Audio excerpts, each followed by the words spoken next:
Welcome to another episode of Life and Whiskey. As always, I'm Jordan, and today we are going to look at Colter's Run Bourbon. So Colter's Run is by the Grand Teton Distillery in Driggs, Idaho. I believe this is an MGP product as it is distilled in Indiana, but it is aged and bottled in Idaho. It is 44% ABV or 88 proof. It says in here specifically, so this is a bourbon whiskey, but it says 21% rye, so it's a little bit higher rye in the mash bill. Yeah, we'll see what this is all about here today.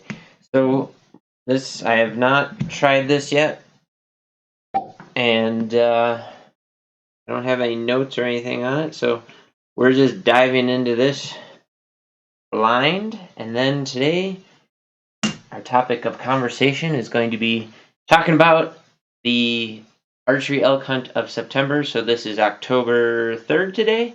So archery season is over here in Wyoming, and got a lot to talk about with you. But first, our bourbon whiskey. On the nose, I get a pretty heavy cherry. Yeah, really heavy cherry.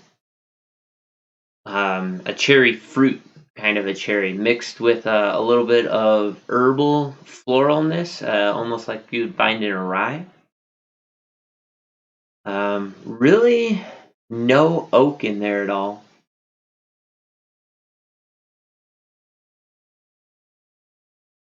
Doesn't really matter where I nose it from. I don't really pick up any oak. There's a little bit of sweet character to it, like a little bit of I'd say caramel that you can pick up out of it, but about it.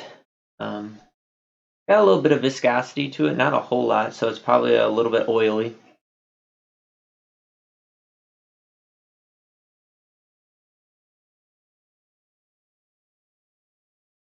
So it has that oily, clingy, creamy mouthfeel to it.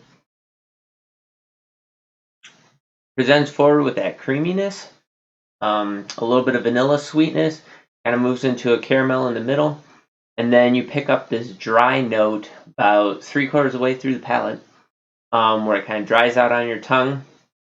So it's both drying it out and coated with that oily clinginess at the same time.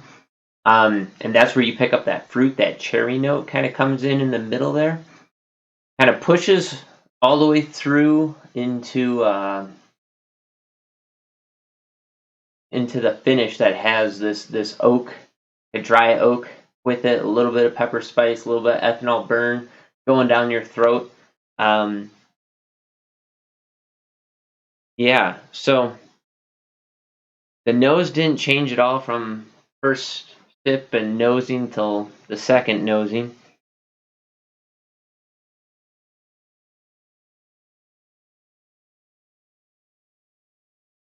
Sweet forward, floral, vanilla caramel. More vanilla than caramel, but there's a little hint of it in there. That herbal note, that rye herbalness kind of picks up in the middle. That 21% rye, so being a high rye bourbon, or at least moderately high rye bourbon, I think that's where that comes in there. It's that eucalyptus herbal tea note. Before you go into that finish is because you got that oil clinginess to it, that heaviness to it. The finish kind of, like I said, it dries out, and you get just a little bit of barrel spice and tannin in there. So that black pepper, it's actually a really nice bourbon. And because it has that rye middle to it, I put it in a little bit different category than a lot of other bourbons that you have. There's more characteristic of the rye showing in this bourbon, and it definitely has a very different flavor profile than a typical bourbon. And for that reason, I kind of like it. This definitely, to me, would fit way more into the rye category as far as flavors go, with the exception of that cherry note that's in there. But Colter's Run, Grand Teton Distilling, pretty good bourbon here. I think they did a pretty good job here. This is barrel number 91, bottle number 259, 88 proof, 44% ABV. Go out, give it a try. You know what? I'm kind of slacking here. Let me quickly bring up my spreadsheet because I have no idea what I paid for this. $31.69 here in Wyoming. So please go ahead, drop in the comments below what you can find Colter's Run, if you can find it in your area, what you can find it for. A great bourbon out of Idaho. And like I said, I'm pretty sure it's an MGP product, as it is distilled in Indiana, and most things that are distilled in Indiana come from there, but not always. So having not done any of the background research on this, I can't really tell you. But yeah, not a bad whiskey for $31. Highly recommend it. Okay, so especially if you like the rye stuff. Okay, now we can move on. So first video I've made in quite a while, and so getting back into the groove here. And if you watch some of my previous videos, I said, hey, I'm going to use my point and shoot camera while I'm out in the woods, and I'm going to videotape some of our hunts and whatever else. That didn't end up happening at all. And to tell you the truth, it would have been extremely boring. Elk hunting this year was just tough going for a number of reasons. The elk where we were not bugling hardly at all. There were hunters behind every tree this year. I don't know what the deal was this year. If it was COVID or because people had time off, or just what the deal was. But there was just so many people out in the woods this year, and even here in Wyoming, which is kind of interesting because in Wyoming, if you're not a resident, you have to apply for the tag, and there's only like 15,000 tags a year handed out. So you would think that to non-residents, 15,000 non-resident tags. And so you'd think that the numbers would kind of stay pretty consistent. And man, there was just people everywhere this year. I think total, I hunted like 12 days, I think. And out of 12 days of hunting, I called in hunters on 7 different days. So I guess I'm getting pretty good at calling in hunters. So yay for me on that one. So what I'm going to do is the next couple of videos are all going to be just kind of my hunting stories of what happened this year. The first one is going to be our first hunt that I did this year. And like I said, no video. It would have been pretty rough to videotape it because there was a lot of hiking and walking without really anything going on. So kind of set the background. Where I hunt, there was a lot of beetle kill this year. Well, in the last couple of years. And so from last year to this year, to start with, there was probably at least double the amount of downfall that I had to deal with, that we had to deal with, me and my buddies. I hunted with a buddy out of Casper, one out of Laramie, and a buddy of ours came from Minnesota to come team up and just hang out with us for a couple of days, which was awesome. And so we went out, and some of the guys weren't really used to hunting in thick, where you can only see 20, maybe 30 yards at a crack, and have all this heavy downfall, and it was a lot of work. And man, I think out of 7 days of hunting, we heard 2 bugles.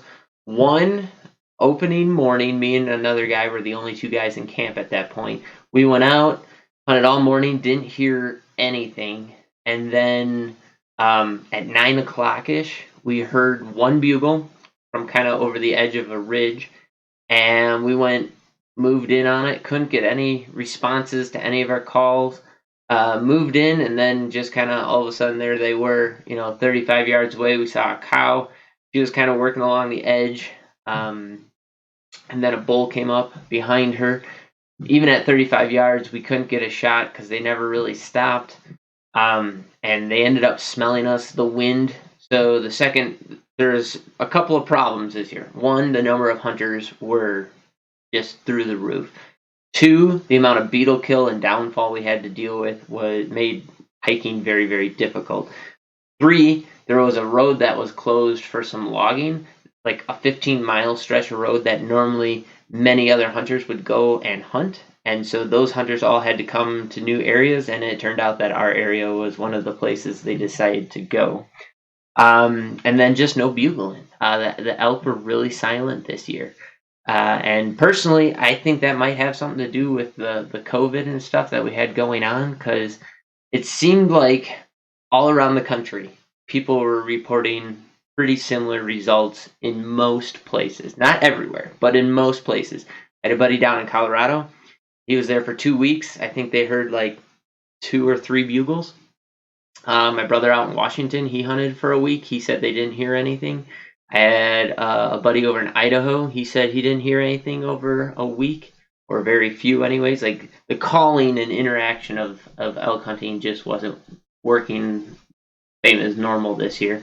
And a buddy up in Montana was able to get on some elk, was able to get some bugling action, but he said where he was, there weren't really any other hunters, and that might have been key. So my own personal philosophy is that maybe this year, with COVID, there seemed to be way more people out in the mountains all summer long. Here in Wyoming, it seemed like everybody thought Wyoming was the greatest place to come and get away from their crap hole states and bullshit that they had to deal with there. So there was a large amount of tourism still going on in Wyoming. So what should have been, kind of a COVID stronghold, where we shouldn't have had to deal with hardly anything, there ended up being a ton of tourists. I think they said for opening weekend in Yellowstone, they were only down like 500 cars from the year before or something like that. So pretty much tons of people. And that was true of everybody that I talked to in other states, that the campsites in the Forest Service areas were just full of people all summer long. And I'm wondering if there just wasn't a large human presence out in the mountains all summer leading into hunting season, which then the pressure being on the animals and then the increase in hunter numbers very quickly, right from the beginning, just had animals working silent. Like, so many people were talking about, like, oh, the rut's late this year or whatever. Well, that's just not how things happen. The rut always happens right about the same time, every year, just because of how nature has to operate. And so the fact that we didn't hear them calling didn't mean that they weren't rutting. And so it was a little bit disappointing from that standpoint. And anyway, so day one, we saw this elk, we heard a bugle. It was a little tough to get to it, to find a bugle, but we thought, okay, we got a bugle, we had an encounter, awesome, this is going to be good hunting. We went 3 more days without hearing anything. No responses to any of our calls, really. We were able to bump into some animals, especially right at first light, and work them a little bit. Like, you could hear them breaking brush and walking and doing stuff. But we were never able to get a response to any of the calls. We had hunters blow out other animals. There was spots where there were guys in tree stands all over the place hunting the water holes and whatever else. There just were so many people all the time. And it was tough. And then after that, everybody left on Saturday, Sunday, Labor Day, Monday. And so I went out Labor Day morning by myself. Made a huge loop. Oh, the other one, I don't know if I mentioned it already or not, but shifting winds. The wind was not consistent no matter where I hunted, what mountain range I was on. Just things were not consistent. You'd take 3 steps and then the wind would be going 180 degrees opposite. It made hunting just so hard this year. But anyways, I did a big loop, and I just called the whole time, doing a lost cow mew constantly. I did a lost cow mew, and I never got a response or anything. I was just about done hunting. It was like 10:30, something like that in the morning. And I was making my way back to camp because I was going to drive into town where I had cell service, so I could call my wife, check up with her, because I was getting ready to start a second week of hunting.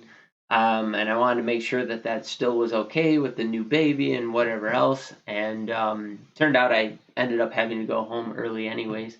But called, went to town, called in, whatever. But before I went to town, right before I walked out, there's a logging road I walk out on. I was about 100 yards from that, and I heard a twig snap, and I turned around, and there was a calf standing at like 15 yards, looking right at me, of course. and came in completely silent. I could see behind it in thicker brush some antlers from a bull. So of course I freeze and whatever else, and the calf bolts about 60 yards, goes off to the side. Well, the bull didn't know what was going on. He didn't see me. The wind was kind of quartering, so couldn't smell me at that moment. So, do my best to knock an arrow, get everything ready. And I have like a 2-foot wide shooting lane. The bull's going to cross through about 17 yards. And, I can see him kind of looking around, and every now and again I can catch his eye through the brush. And I thought, okay, as soon as he starts to walk, I'll draw. And then when he gets into my lane, I'll stop him. So, just right on cue, he walks, I draw, he comes into that lane, I whistle, I just go, and he stops. And I, start to center my peep and everything. And as I'm starting to pull through that shot, he starts to walk. I mean, he only stayed there for like 2-3 seconds. And so I'm pulling through my shot, and right as it breaks, he moves. And the best I can figure, you know how everything happens so freaking quick. The best I can figure is as he walked, I had already picked my aim point, and I stayed on my point of aim as he walked.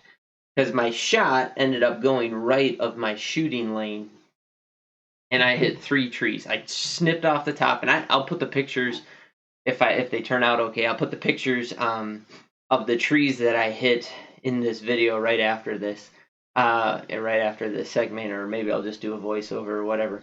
But I nipped off the top of a small aspen about this tall, hit 3 branches, clean, cut those clean off. I hit an aspen tree that was probably 3 inches in diameter, smoked it clean on the left-hand side, and cut in, a blade's width, so like a 1/2 inch deep, and just cut a big chunk out of it. And then that sent my arrow to the right, and then there was another pine tree that I put another 1/2 inch gouge into.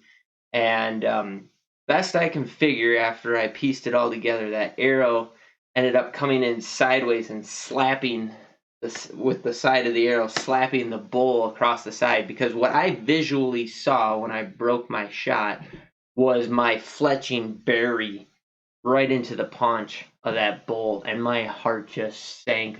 I was just like, oh my gosh. One of those shots that, like, as soon as it broke, I wanted it back. But because I was already pulling through the shot, I couldn't let down. Like, it all broke and happened all at the same time. Because if I had shot my lane, it would have been a perfect paunch shot, and then I would have had a blood trail, and God knows what would have happened. It would have been horrific. But the reason why I think my arrow came in sideways was I went to my arrow, found my arrow. It was laying right where the bull was standing, which in my mind means that it hit and then just dropped. I found the flight path. I found all the trees that I had hit. And then the arrow was completely clean. There was no hair, no blood, no fluid of any sort on it. The blades were only slightly bent, which, for all you people, those Muzzy MX3 blades, oh my gosh. That was the same exact arrow that I shot, and blades and everything, that I shot my bull with last year. All I had to do was hone them up, sharpen them up, and that arrow was good to go for this year. So that was going to be my first arrow again, which it was, and so all I had to do was just replace the blades on that arrow. Still good, still my first arrow. But I tracked that bull best I could. It was kind of hard because the ground was rock hard and whatnot, but I tracked his path best I could for about 50-60 yards before I kind of lost his trail. Never found a drop of blood, never found anything. So I'm pretty, like, 99.99% confident that I completely whiffed it, missed that bull, which thankfully that's what happened. I'd much rather a clean miss than a wounded animal. But yeah, that was my high excitement, and a little spoiler alert, but that was the only elk that I had a shooting opportunity on all year. It was just a little raghorn 5-point. But man, people go, how do you miss at 17 yards? Well, that kind of is how you do it. But I'd much rather that have been the case, either a clean kill or a clean miss. So thankfully, that's what happened. And then I know this video is getting long already, but there's more to the story, as always. What are we at here? We are at I don't see my counter here, so I have no idea. 20 minutes. Sorry. So this one's getting long, but so then the second part is, so I drive into town, tell my wife about what happened, whatever, and I'm like, okay, if I can just stick with this, I think I can probably kill an elk, in the next day or two. And I was given till Wednesday, so this was Monday morning. I was given till Wednesday, till I had to be home. And so went to town, bought supplies for a week, whatever else. And then, well, I bought supplies first. Then I called my wife, and she said, "Yep, all good." And then, like, as I was leaving town, I was told probably better be home. So, ended up coming home. Got the weather report, and it was at the time 85 degrees in town, and a winter storm, was blowing in, and we were under a blizzard advisory. It was supposed to get down into the teens, 20s, and the mountains where I was at was supposed to get a foot of snow. And I thought, okay, well, they weren't really sure on the timing of when it was going to hit and just how everything was going to shake out. And I was like, well, I can tough it out in the mountains. And even if it snows all the next day, then at least I'll be able to be there for, when the snow breaks, and I can get out there and hunt at least a morning or an evening hunt whenever that snow breaks, like right at that time, because animals would be moving. So I hunt that evening, don't see anything, don't hear anything. Woods are quiet. Go back to camp, eat, go to bed. About midnight, the wind picked up. Now, I was expecting the wind to come out of the west or northwest, because A, that's where the storm was coming from, and B, that's just your average direction of where your wind is coming from in the northern latitudes here. And it came out of the east, which meant that it was coming straight down slope from the peak of the mountain to top it all off. And about midnight, the winds picked up to just ripping 40 to 70 mile an hour winds, sustained winds of 40 plus, gusts 60, 70. And I built this little tarp shelter. I take like a 50-foot tarp and build an A-frame out of it, so we have a place to get out of the sun or the rain or whatever. And I backed my truck up to it, kind of to block off the west side of it. And man, because the wind, that means the east side was the open side, because the wind was there, it was just coming straight in. And about midnight, that wind, I could hear it starting to beat up that tarp a bit. And I thought, well, maybe I'll go out there and drop it, or, I don't, whatever. And at 2:30, I was woken up because it was picking up. It ripped out the stakes and was picking up the side of the tarp a good 10 or 15 feet. So I had, poles like this with a ridge line, and it was picking up that side like 10 or 15 feet, slamming it down on the truck.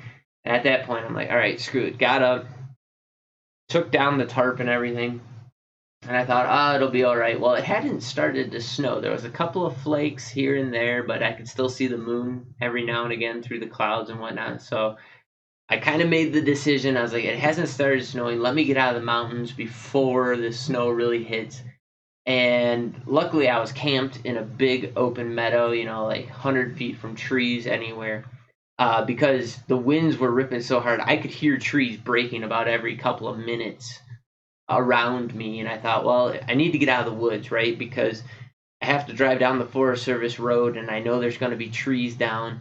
And in the morning, if I want to get out, there's going to be snow, trees down. Who knows when I'll actually be able to get out. If I'll be able to get out, if there's a foot of snow, will I be able to get through that? So made the call, quick packed up camp best I could, and then proceeded to drive out. Now, I only had about 6 miles of Forest Service road to make before I got out of the woods. And in that 6 miles, I encountered either 5 or 6 trees that were down across the road. Luckily, they were down just enough that I was able to squeeze by. And then, like, as soon as I got out of the forest, I wasn't 2 miles down the road, and then the snow just came. And I mean, if you've never been in a whiteout, spending time in North Dakota and growing up in Wisconsin and stuff, you see whiteout a fair bit. But going across the prairie, there's no trees, no wind block, no nothing. And there were at least 10 or 15 episodes where I couldn't see my hood of my car. Couldn't see anything. Drove into town at like 15 or 20 miles an hour. It took me over 2 hours to drive into town. Driving on a place where, like, if you miss the road, you could be going down into like a 40 or 50-foot gully or wash. It's kind of a Badlands type landscape, so you don't want to miss the road. Luckily, because the wind was out of the east and I was driving north, the vehicle would block the wind. So if I looked out my driver's side window, I could see the edge of the road on the opposite lane. But my lane, that's where all the blowing snow was blowing over. And so, the road was covered most of the time. There weren't rumble strips on a good portion of the road. And so it was pretty sketchy driving in. I hit the ditch one time, but was able to crawl out. I hit a whiteout, was pumping the brakes. I was about 5 miles an hour or so, and the road was just so icy, and the road had so much pitch to it that I just slid into the ditch. And luckily, I was able to crawl out.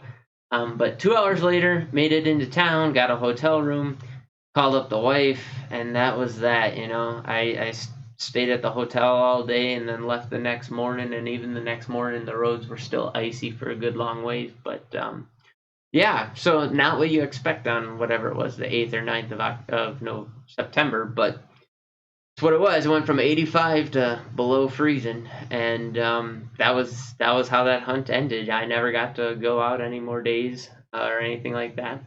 But yeah, so that was that episode. No elk, very few bugles, and that's how it went. So catch me on the next video. We'll examine one more whiskey, and I'll tell you about the next installment of hunting that I did. Brought the family with this time, and it was only a couple of days, but it was a good little experience and some trial runs for stuff. We'll tell you about that in the next video. So till then, go out, see what you can do about finding this Colter's Run. It's a pretty good whiskey. It's not your traditional bourbon flavors that you would expect. I highly encourage it, and I think you'll really, really like it. So let me know what you can find it for down in the comments below. $31.69 here in Wyoming. And until I see you again, thanks for watching. I appreciate it. Please like, subscribe to the channel, leave a comment, leave thumbs up, thumbs down. Any interaction with the video would be great. I greatly appreciate everybody that's been subscribing so far. A couple of my videos have over 200 views, which is pretty awesome. Please keep it going. I greatly appreciate it. Anyways, thanks again. We'll see you in the next video.